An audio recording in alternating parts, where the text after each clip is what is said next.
Hey guys, Chris Cool Shooter. I got another unboxing video for you.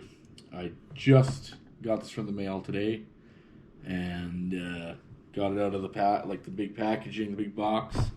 So let's crack her open and see what we got. On the outside, outside here. Well, as you can tell from the title, this is the Canik or Canik, or I'm not really sure which exactly is to say it. It says Canik Superior Firearms. This is the rival. This is the SFX rival. I got this on a pre-order. Kind of the end of February. I put a pre-order in for it, and then it was expected early March, and it came in and just got shipped out. So let's crack her open and see what we got. Okay, so open her up. I guess we got the outside foam here. We got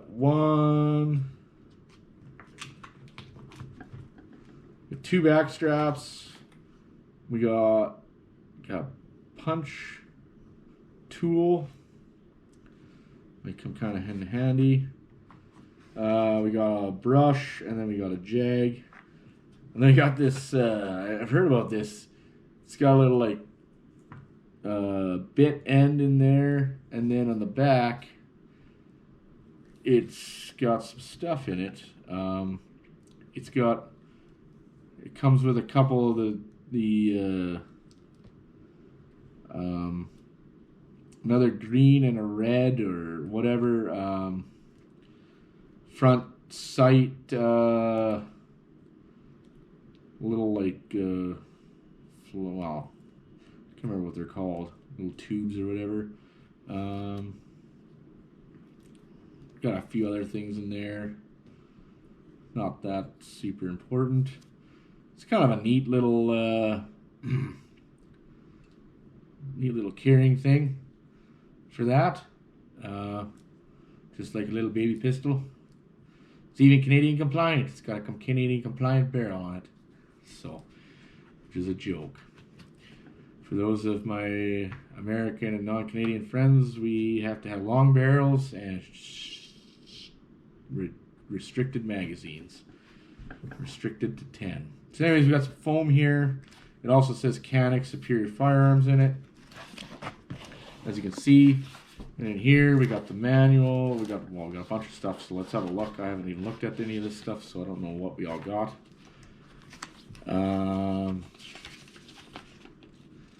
Product registration.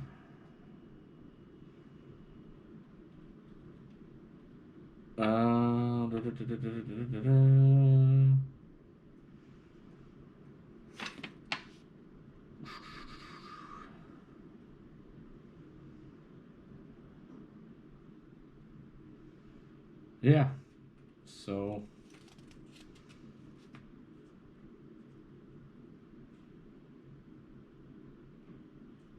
I guess I should probably do that.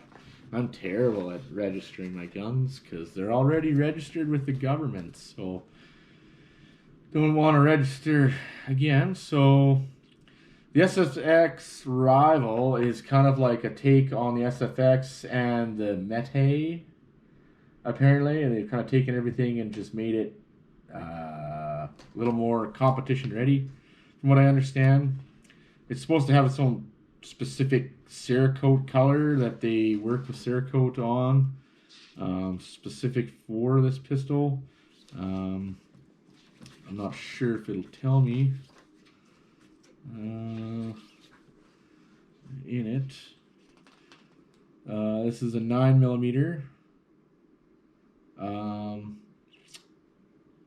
It only comes with 2 mags. For some reason I thought it came with 3, but maybe that's an American thing. Yeah, we'll get into that here in a second.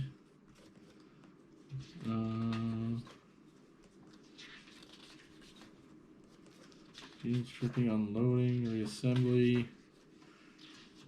Remove sight base. Installing the mag well. You know what?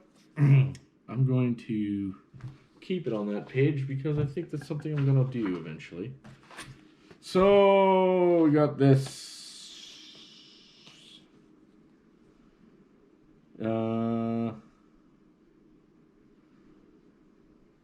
Showing you how to assemble, disassemble aluminum mag plate, mag plates, base plates, and then the little talks about the little toolbox and everything that you got in it and how you use it. So that might be coming handy here when I do some stuff.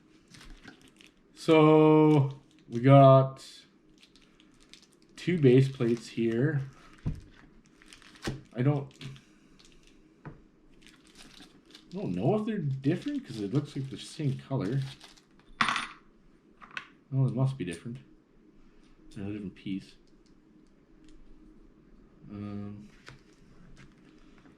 Let's pull the mag. It comes with a mag, X spare mag. Whew, it's tight. So it has base plates on it. They feel funny, but I guess you can add these aluminum ones. Yeah, they're a little bit different. So I might add the aluminum ones. Probably, because why not? Because it's there. And then you got the little loader, which, I mean, when you got regular 15 or 18 round mags and then you trying to just have to load 10, it's really not the end of the world. So we'll just put that base plate back, or maybe we'll learn how to put it in. You know what? We'll learn how to install them. That's what we'll do. So we got a couple of those, and then we got a bunch of these plates here that you can put for different optics because it's optics ready. Except that you got to remove the rear sight still on this one. Apparently the rival black or dark edition you don't. Here's this aluminum magwell. Same color as everything else, so it's kind of nice. There's cutouts and stuff for other stuff that we didn't get on this one. I don't know. They probably just use a generic whatever. So it does come with a holster. There's no like retention button or anything like that, but seems to hold it in. I don't know if it's just because this crap was in there. It's got a chamber flag, so you know it's unloaded there. Second magazine, it's unloaded. Let's get some of this crap out of the trigger guard.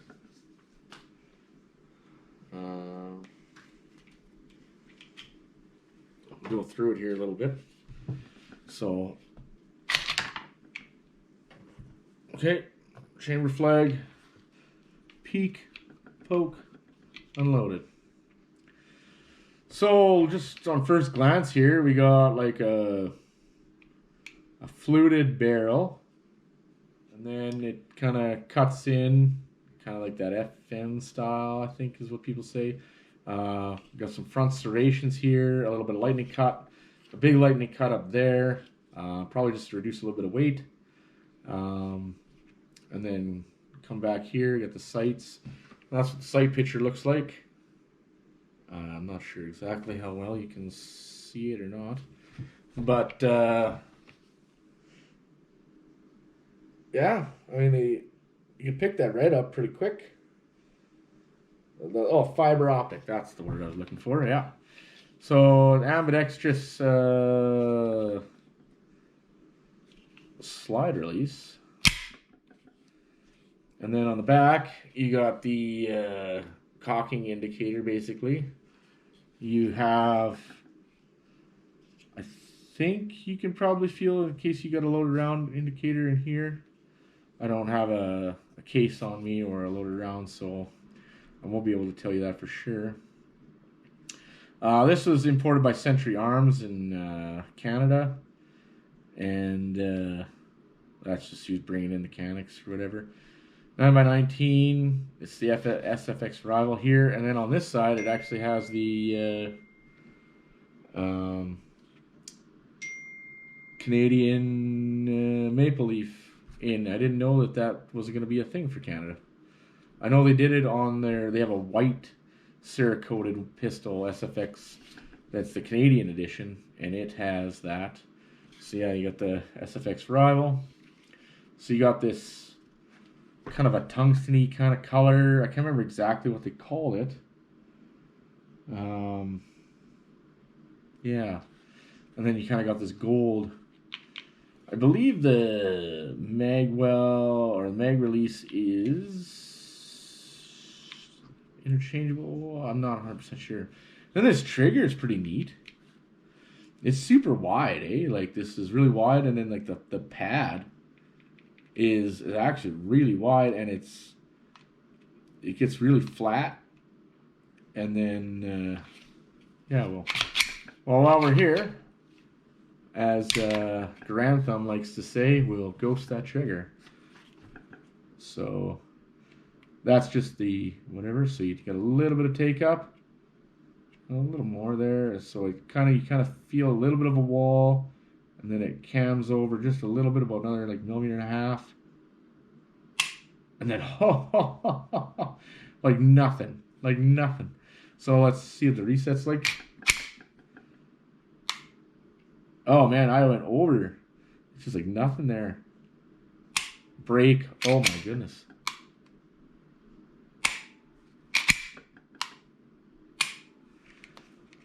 That's gonna be pretty slick, fellas and ladies. Okay, so coming back down, we got these interchangeable back straps. I'm just trying to think.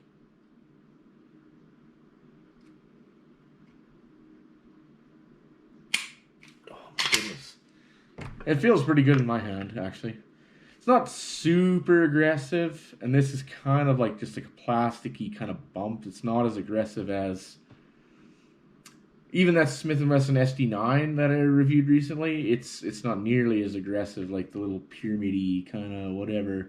The Smith & Wesson is way more aggressive.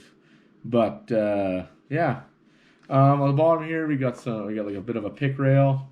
We got a bit of an undercut there. So you can really get a high tang grip on it and get your finger in right now. It doesn't actually feel like it's going to rub that bad. And then, yeah.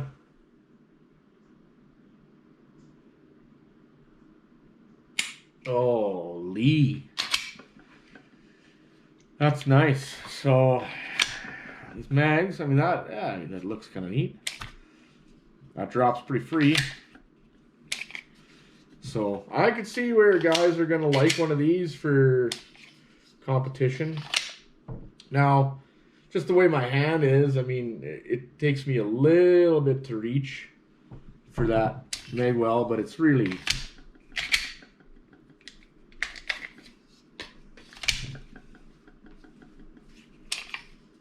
yeah. Not bad at all. Now let's see how she fits in the... yeah, there was something binding on that, so... but it still has enough retention there, and there's a little retention button on it. And then you can use some screws, and you can adjust it based on your belt width. I'm not exactly sure how wide that is. That might be 1 3/4.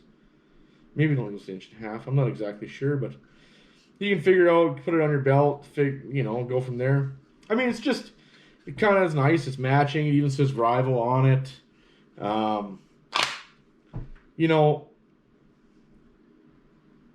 Canik, that's one thing they've been known for is, I mean, they're like a decent cost. They cost a little more than, like, let's say your Gersans or stuff like that. Compared to other Turkish guns. But I noticed that you get a lot of extras with the Caniks. You might pay a little bit more. And I mean, these are based off the Walters, right? I mean, that's kind of the original design. And at first, I mean, everybody was like, okay, Turkish guns. What's the quality going to be like? And, I mean, Turkey's come a long ways, I think, in their firearms manufacturing. They make some pretty nice stuff.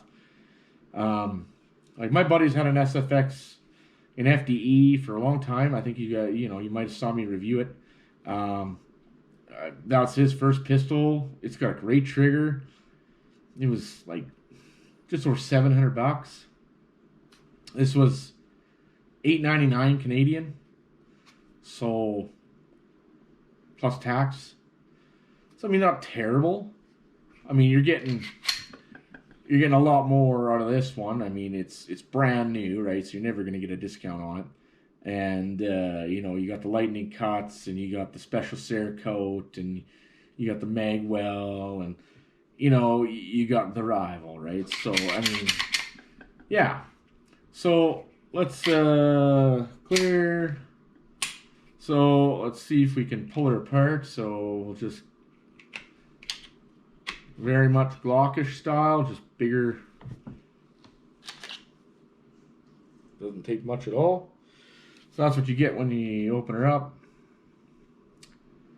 So pretty typical striker fired pistol. And here, I mean, we got a long slide, right? So we got a long slide. Ooh. That spring is tight.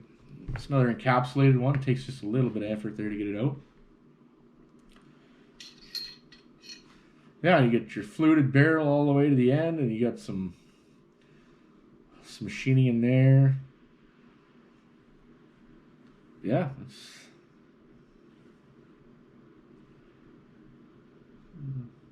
feed ramp is it's fairly polished. I mean, you could probably polish it a little bit, but I really don't think you're gonna have any issues with feeding. Just looking at the machining in here, kind of gives you an idea of like what kind of quality you're getting. Honestly, the machining looks pretty excellent. I see a few little swirls from the milling machine, but nothing major. Like nothing just kind of like bare or rough cut. It's just it's very smooth. Very looks like it's very well machined. I don't know how well you guys can see that. I hope the quality is decent.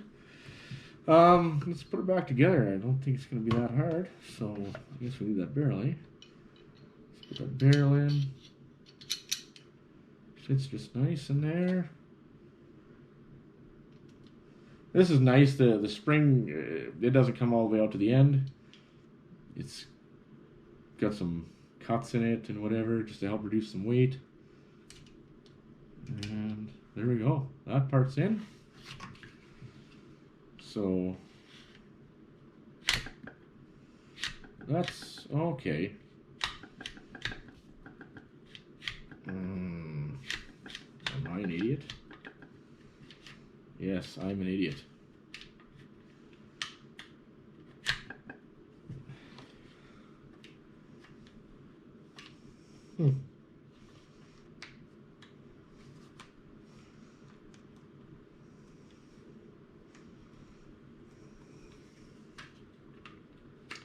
Well, I can't be the first guy that's ever done this.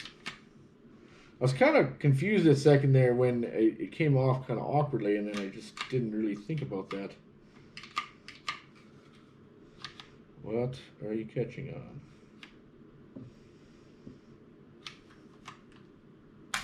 There we go. Okay, so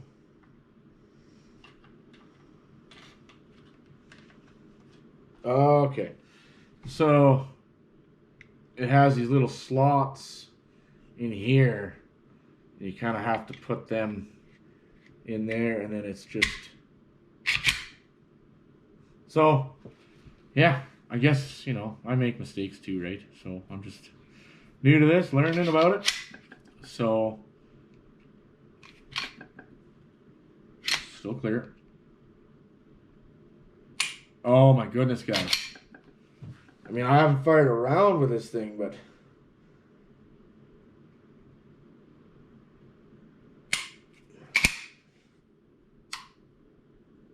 Oh, I think you guys are gonna love this. If any of you are trigger snobs, which I probably am myself, I like precision shooting as well, which I haven't done a lot of videos on, and I'm planning on it at some point. But I'm all about getting that trigger weight down and having that nice, crisp, clean break. So, yeah. Oh. For striker fired, and then from turkey, boys, I don't know. I don't know. I think y'all are gonna.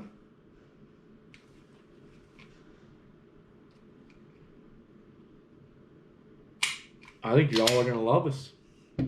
Okay, well, let's learn something together. I know it's gonna be a long video. I'm gonna shoot it eventually, just not today. So if you're waiting for me to go shooting it, I'm sorry. I do want to put in the magwell. So how do I do that? Okay. I thought I just had it right. Okay. Firearms unloaded. Remove the magazine, confirm the chamber is not loaded. Right? Slide magwell into the magwell rail protrusion.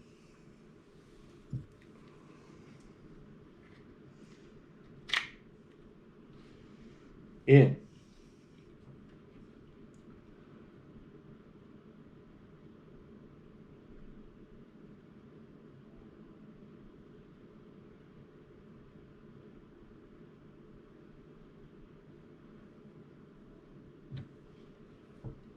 Okay.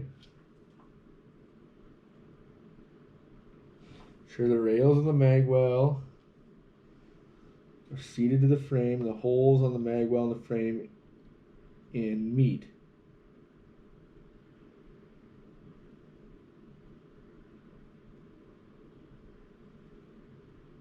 Okay. I don't know where this. Well, maybe the screw's in here. This is what they're telling me. So I guess we are opening her up. We're gonna find her all.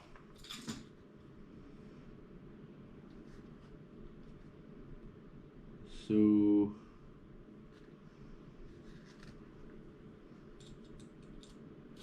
we got a bit.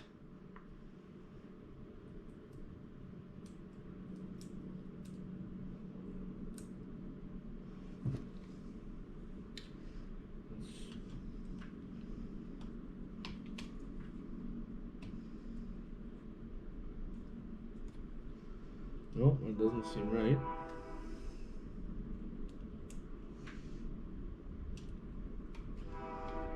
It didn't really say which screw, but process of elimination, apparently the smallest one seems to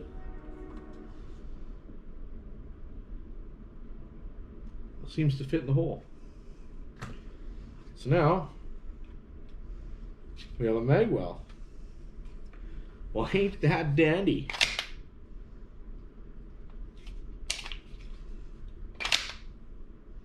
So that's how it looks with the regular base pads. So it's very flush. There's no ripping. Is it still gonna fall free? Yep. It literally like throws these things out of here, guys. The only thing is getting it in. Like, you're really gonna have to go flush on it. So let's learn a little more. Let's see if we can make her ready to go. Okay.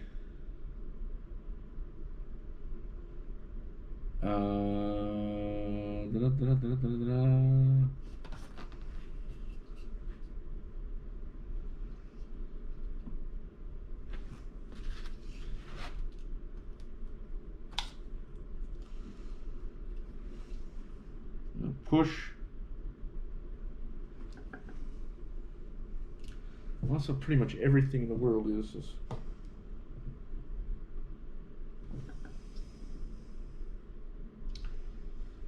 just don't want to wreck it.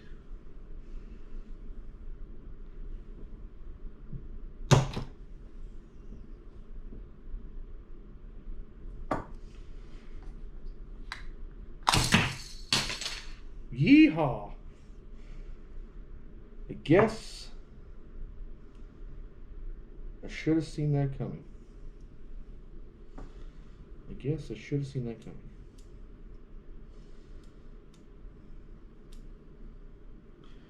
Okay.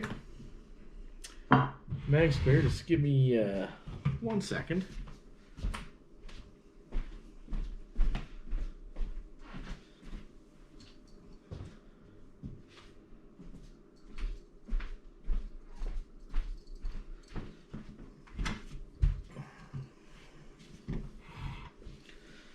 Okay, so now take the back base plate off. So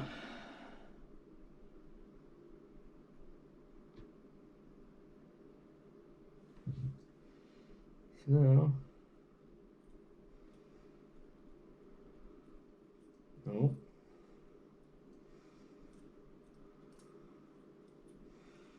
So yeah, you do it like that. So just kind of come in through that little hole, and then flip it over.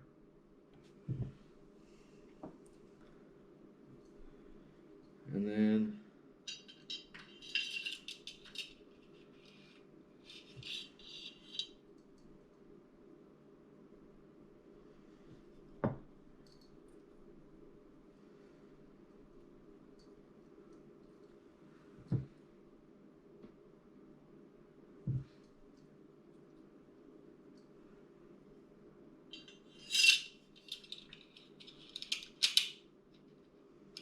well, that doesn't.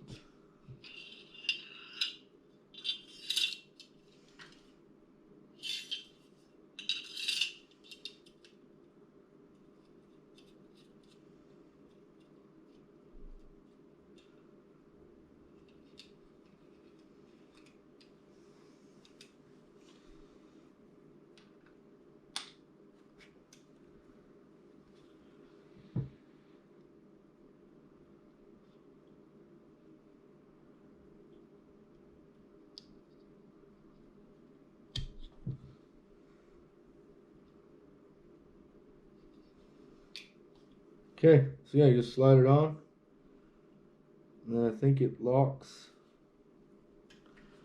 into there.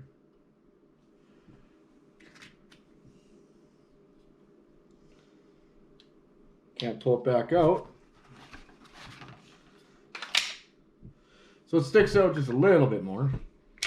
And then you got that aluminum to help.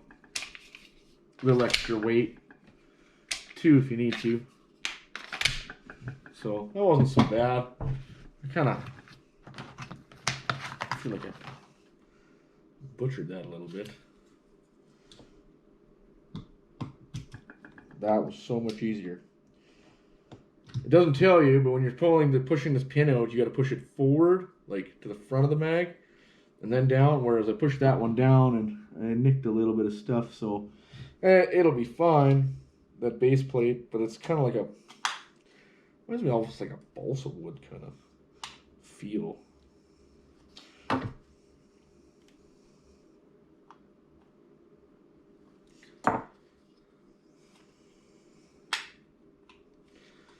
mean, I don't know what kind of wood it is. Okay, so this time I'm not going to be an idiot.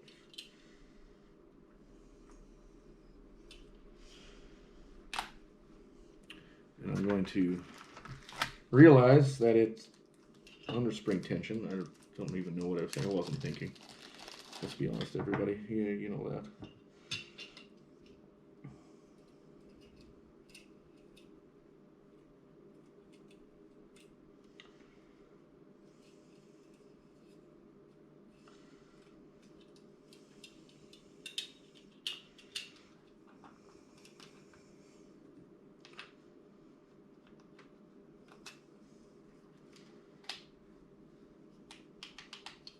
in.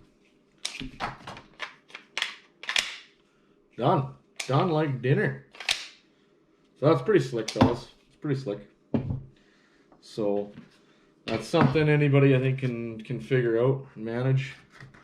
Just gonna put the original pieces kind of back together a little bit. Put them in there. So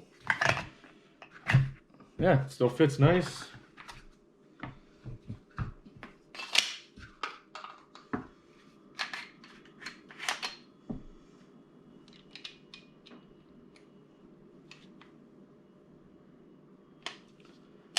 Ooh, that's tight.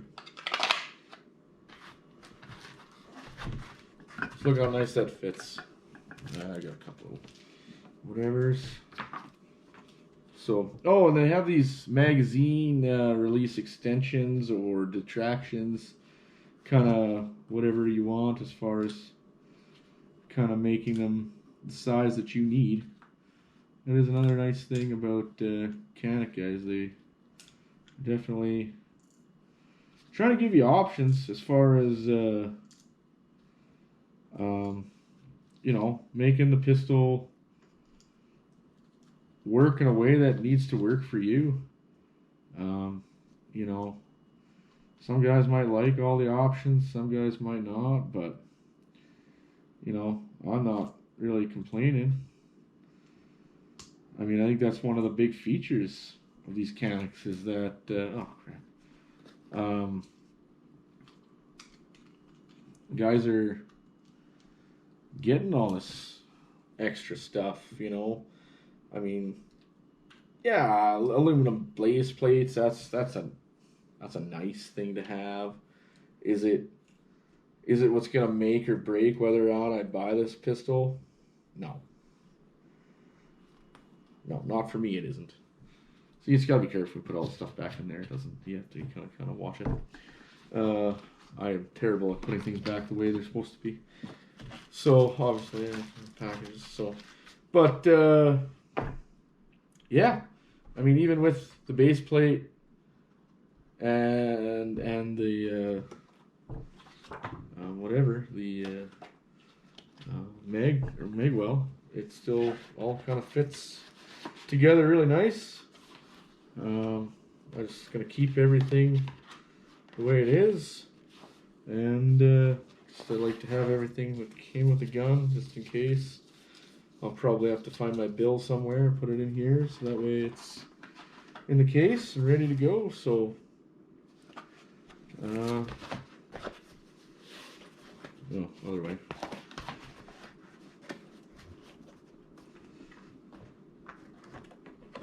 Let's see if I can close it again.